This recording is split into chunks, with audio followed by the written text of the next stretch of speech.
E aí, bem-vindos ao Channel de Leitura. Galera, no vídeo de hoje vamos estar fazendo a resenha de um dos melhores livros do Isaac Asimov, um dos mais divertidos de se ler também, que é O Fim da Eternidade, de Isaac Asimov, como eu havia dito. Esse livro aqui ele é menos conhecido do que a Fundação e do que a Saga dos Robôs, mas ele também é de extrema importância para a carreira do Isaac Asimov, porque foi a primeira vez que o Asimov ele trouxe um tema de viagem no tempo, né? Então esse livro aqui, a temática dele é viagem no tempo.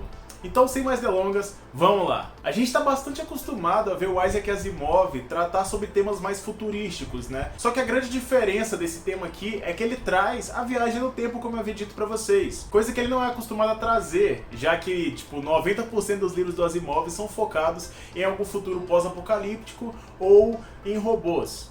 Esse livro aqui ele tem esse diferencial, como eu havia dito no início do vídeo. E vamos concordar que viagem no tempo sempre foi um tema super mega difícil de ser adaptado em livro, em cinema, em série, em qualquer coisa do tipo. O porquê disso é porque existem mais de uma teoria de viagem no tempo.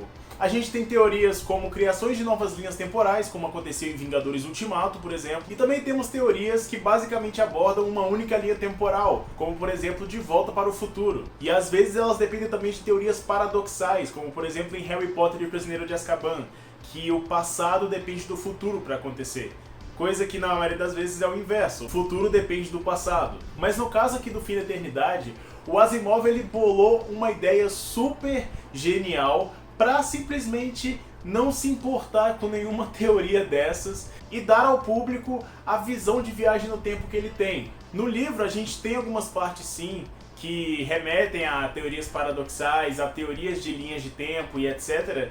Mas o Asimov simplesmente olhou para as teorias e falou: eu quero fazer alguma coisa diferente, então eu vou criar uma nova realidade. E ele criou uma nova realidade no livro, sem se preocupar com nenhuma teoria de viagem no tempo, e fez a própria dele. No livro somos introduzidos à eternidade, uma realidade fora do espaço-tempo, ou seja, ela não existe no nosso cotidiano. Essa eternidade ela é responsável por reparar alguns danos pequenos do tempo, também consertando algumas coisas para tornar a vida do ser humano um pouco menos dolorosa durante o século. Um exemplo, vamos supor que no século 32 não exista mais madeira no planeta Terra.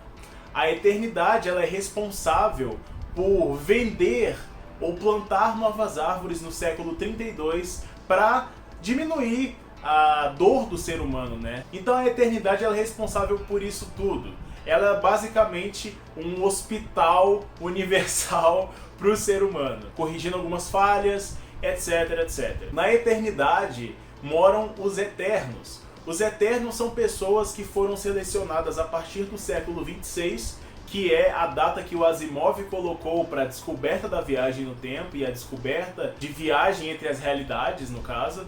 E a partir do século 26 são selecionadas pessoas do cotidiano normal, e essas pessoas elas basicamente entregam tudo de suas vidas, esposa, família, vida social, elas simplesmente esquecem de tudo e vão se tornar eternos, né? Que tem como função, como eu havia dito para vocês, ajudar a humanidade, reduzir o sofrimento dessas pessoas. As missões dos Eternos são chamadas de mudanças de realidade, porque, como eu havia dito, eles mexem em coisas muito pequenas, que na verdade têm um impacto muito grande e beneficiam todos naquela época, ou século ou ano. E é nesse contexto de história que a gente conhece nosso protagonista, Andrew Harlan. O Andrew ele é um técnico especialista em mudanças de realidade. Ele sempre foi aquela típica pessoa que dava tudo pelo trabalho. Ele nunca se desviou do caminho dele, nunca foi contra o superior, nunca fez nada pra ele. Ele sempre fez as coisas pro ser humano, que é como um eterno deve ser. Mas muita gente burlava isso e o Andrew ele sempre foi o cara mais certo. Ele é o Capitão América do Fim da Eternidade, pra vocês entenderem ali o contexto. Mas todo esse senso de justiça muda quando o Andrew conhece Nois Lambent. Nois Lambent é uma tempista, ou seja, ela não é uma eterna, mas ela é uma mulher contratada de um século específico para auxiliar os Eternos. Não é como uma mulher estar no ambiente da eternidade, justamente porque, segundo Isaac Asimov, os homens se distraem muito facilmente com mulheres. Então Andrew conhece Nois e basicamente ele se apaixona por ela. Mas ele sempre teve aquele sentimento de que ele estava fazendo alguma coisa ruim. Então ele sempre evitou a Noz, até que ele foi chamado para uma missão no século passado que a Noz morava, e a parceira que foi designada para ele foi a própria Noz. Parece que foi uma coisa armada ali para os dois se voltarem.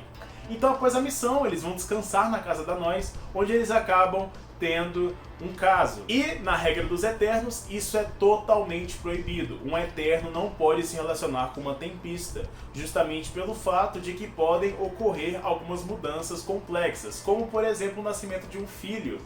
E o nascimento de um filho entre um Eterno e uma Tempista desgovernaria a linha de tempo inteira, vista que um Eterno ele não faz parte de nenhum século. Então o filho dele ele se tornaria atemporal. Então Andrew, ele sabendo que podem haver circunstâncias muito severas para ele e para nós, ele larga sua vida de Eterno, começa a quebrar diversas regras para tentar manter a nós e ele a salvo, né? Porque se os Eternos pegarem aquele esquema, já era para os dois. Eles podem até, na maioria das vezes, ser apagados da realidade. O que ele não sabe é que seu chefe, nós e a própria eternidade estão envolvidos em um esquema muito maior do que ele. E tudo que ele conhece, até o seu relacionamento com a nós e a sua vida pessoal, não passa de uma estratégia planejada para uma alteração da própria realidade. Então, percebendo esse esquema, que eu não vou falar aqui para vocês, porque eu quero que vocês leiam o livro, porque é muito importante vocês lerem esse livro, cabe a Andrew decidir o destino da eternidade. Seja ele um destino que vai destruir a todos e a própria realidade, ou salvar todo mundo. Honestamente, quando eu li esse livro aqui, eu achei a proposta dele muito interessante. Mas ele é um livro confuso em algumas partes. E se você não prestar muita atenção em nomes, em lugares, em datas específicas, você vai ficar um pouco perdido sim. Então se você for ler esse livro aqui, tenha bastante cuidado, leia devagar, entenda as coisas primeiro, porque senão você vai ficar bem perdido no livro, tá? Mas ao todo, é um livro muito incrível. Você tem sempre essa pegada de mistério policial, assim, né, que o Asimov faz com o tema sci-fi, e esse livro aqui não é diferente, só muda o fato de que ele tá colocando um novo tema, né, que é a viagem no tempo. Mas enfim, na minha opinião, tudo que o Asimov faz é fantástico, e eu acho que qualquer pessoa que é fã da Fundação ou da Saga dos Robôs deveria ler esse livro também como um complemento. O livro aqui, ele tem essa edição feita pela editora Aleph, né? Essa editora aí que provavelmente deve estar ocupando 90% da minha estante, já que a maioria dos meus livros são de sci-fi, e o intuito da editora é trazer mais livros de sci-fi para o Brasil, né? Na capa a gente tem uma coisa mais psicodélica, assim, né? E nós temos o protagonista, o Andrew, né? Com umas cores bem fortes. E contra a capa também, né? Esse efeito de push aqui, eu imagino que seja para simular uma viagem no tempo, né? E é um livro fantástico, gente, fantástico mesmo.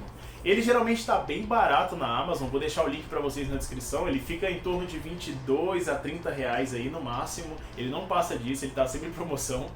E é um livro muito rápido de se ler, ele tem 200 e poucas páginas, se não me engano. E cara, você lê numa tarde, super tranquilo, e é bem divertido de se ler.